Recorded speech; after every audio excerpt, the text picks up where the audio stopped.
السلام علیکم ورحمۃ اللہ وبرکاتہ۔ سامعین کرام، قیامت کی نشانیوں کے حوالے سے جو بیان کیا گیا تھا اور پارٹ 5 میں یہ بتایا گیا تھا کہ دجال کس طرح ہوگا اور کہاں پہ سب سے پہلے ظاہر ہوگا، جس کو آپ نے ملاحظہ فرما لیا۔ تو مختصر طریقے سے ایک بار پھر سے بیان کیا جا رہا ہے کہ دجال یہودیوں میں سے ہوگا، عوام میں اس کا لقب مسیح ہوگا، داہنی آنکھ میں اس کے پھلی ہوگی، گھنگریلے بال ہوں گے، اور سب سے پہلے وہ ملک عراق اور شام میں ظاہر ہوگا جہاں وہ نبی اور رسول ہونے کا دعویٰ کرے گا۔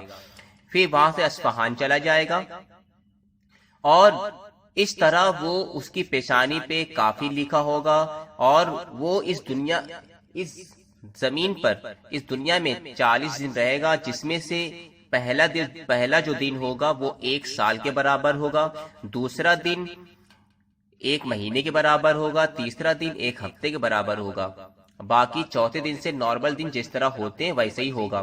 اس کے ساتھ ایک آگ کا گھر ہوگا اور ایک باغ ہوگی، باغ کو وہ جنت بتائے گا، آگ والے گھر کو جہنم بتائے گا، اور اپنے آپ کو خدائی ہونے کا دعویٰ کرے گا۔ تو جو اس کے خدا ہونے کو مان لے گا اس کو اپنے باغ میں ڈالے گا، اور جو اس کے خدا ہونے سے انکار کر دے گا اس کو اپنی آگ میں ڈالے گا۔ لیکن اللہ رب العزت اس کا الٹا فرما دے گا کہ جس کو وہ باغ میں ڈالے گا، یعنی اپنی جنت میں ڈالے گا، اللہ رب العزت اس کو جہنم میں پہنچا دے گا، اور جو اس کا منکر ہوگا اور اس کو خدا نہیں مانے گا تو اس سے ناراض ہو کے اس کو اپنی جہنم میں ڈالے گا، تو اللہ رب العزت اس شخص کو اپنی جنت میں پہنچا دے گا۔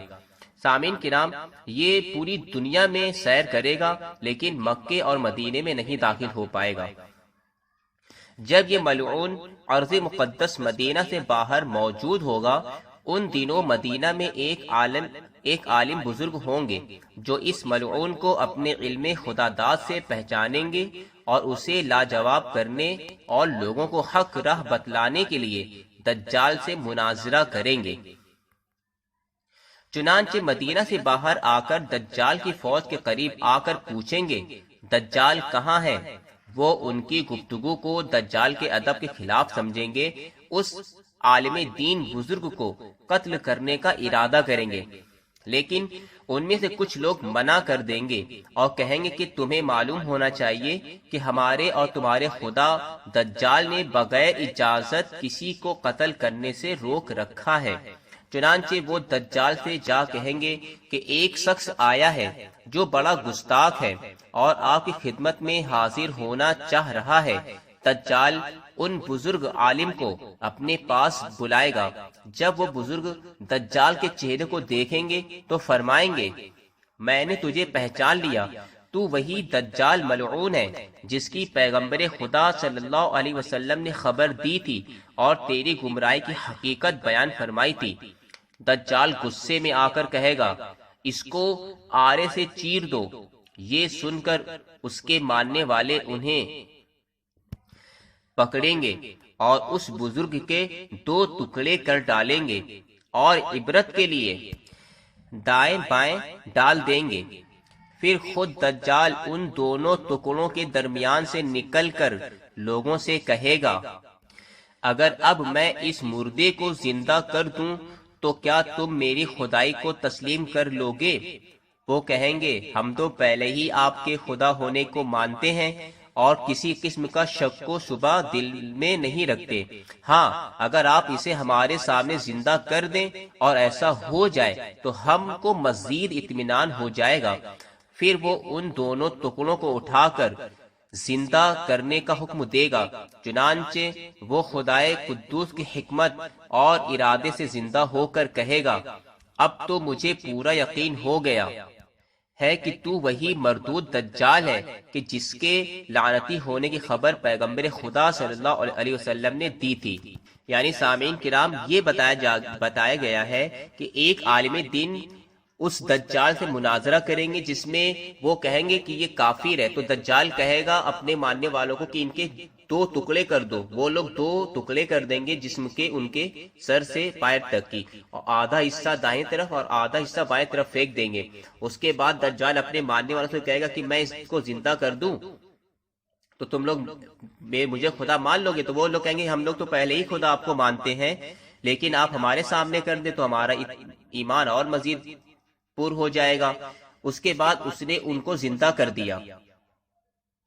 تو اس کے بعد وہ کہتا کہ اے دیکھا میں نے تو تمہیں زندہ کر دیا، مجھے خدا مانو۔ تب وہ عالم دین فرمائیں گے کہ اب تو مجھے اور یقین ہو گیا کہ تو وہی مردود دجال ہے کہ جس کے لعنتی ہونے کی خبر پیغمبر خدا صلی اللہ علیہ وسلم نے دی تھی۔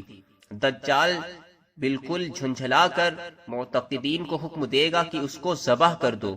یہ سن کر اس کے مریدین آپ کی گردن یعنی کہ اس عالم دین بزرگ کی گردن پہ چھری پھیریں گے، مگر اس سے انہیں کوئی تکلیف نہ پہنچے گی۔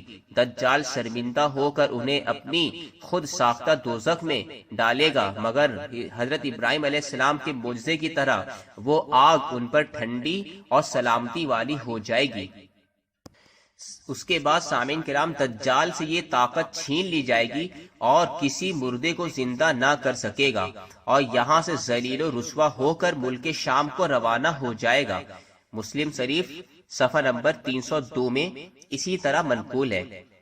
سامعین کرام اس کے دمشق پہنچنے سے پہلے حضرت امام مہدی علیہ السلام دمشق پہنچ چکے ہوں گے اور دجال کے فتنے کو مٹانے کے لیے جنگ کی پوری تیاری اور ترتیب طے کر چکے ہوں گے۔ تو سامعین کرام آج کے بیان میں صرف اتنا ہی۔ اب انشاءاللہ اس کے بعد قیامت کی نشانی پارٹ 7 میں یہ بتایا جائے کہ حضرت عیسیٰ علیہ السلام آسمان سے کس طرح نازل ہوں گے اور اس کے بعد دجال کیسے ختم ہوگا۔ انشاءاللہ تعالی وہ اس سے آگے کی ویڈیو میں بتایا جائے گا۔ ویڈیو پسند آئے تو ہماری اس ویڈیو کو ضرور اپنے دوستوں میں شیئر کریں اور مزید جانکاری کے لیے اس کی بعد والی ویڈیو کو بھی ضرور دیکھیں اور ان کے بیان کو اچھی طرح سے سنیں تاکہ آپ کے علم میں مزید اضافہ ہو۔ السلام علیکم ورحمۃ اللہ وبرکاتہ۔